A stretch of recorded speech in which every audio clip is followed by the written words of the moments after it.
Halo semuanya, kembali lagi di segmen Apa Kabar Neorti. Dalam pembahasan kali ini kita akan bahas lagi mengenai kenaikan BBM yang menjadi perbincangan saat ini. BBM naik apa semua beneran naik? Mungkin itu yang ada di benak kalian semua untuk permasalahan kenaikan BBM saat ini, iya kan? Baru-baru ini memang benar pemerintah telah mengkaji dan mengumumkan kenaikan harga bahan bakar minyak tersebut.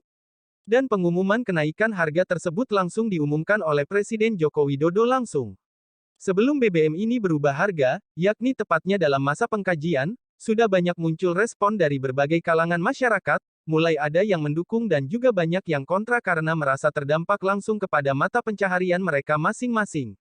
Isu BBM ini memang sejak dulu menjadi salah satu isu yang paling sensitif bagi masyarakat, hal ini dikarenakan bahan bakar minyak telah menjadi salah satu kebutuhan utama, dalam unit usaha maupun industri skala besar.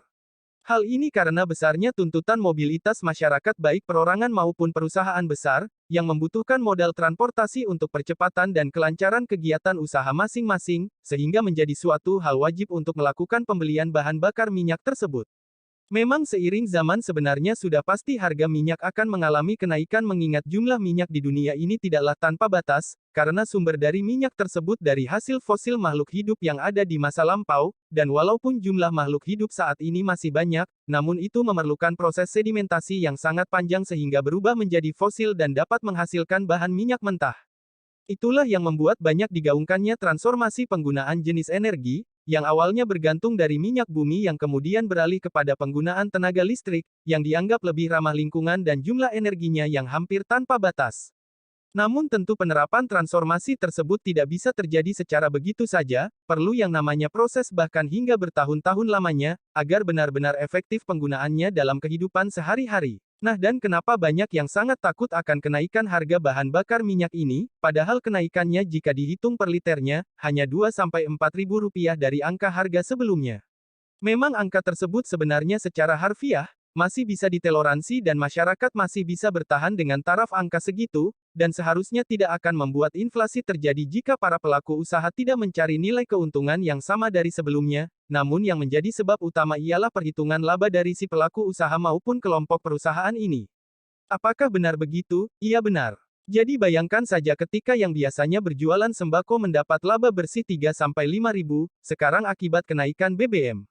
Mereka harus mengeluarkan biaya lebih untuk distribusi, sehingga laba bersih mereka otomatis berkurang dan bahkan bisa tidak memperoleh laba sama sekali. Nah, pertimbangan inilah yang sebenarnya memicu para pelaku usaha menaikkan harga produk dan semacamnya untuk bisa memperoleh laba sesuai kondisi awal.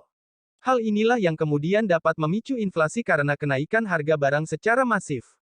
Namun sebenarnya banyak juga kesalahan yang dilakukan oleh para pelaku usaha. Dalam situasi tersebut banyak yang memaksakan untuk menaikkan harga dengan rentang yang sangat tinggi, hanya untuk memperoleh laba besar seperti biasanya.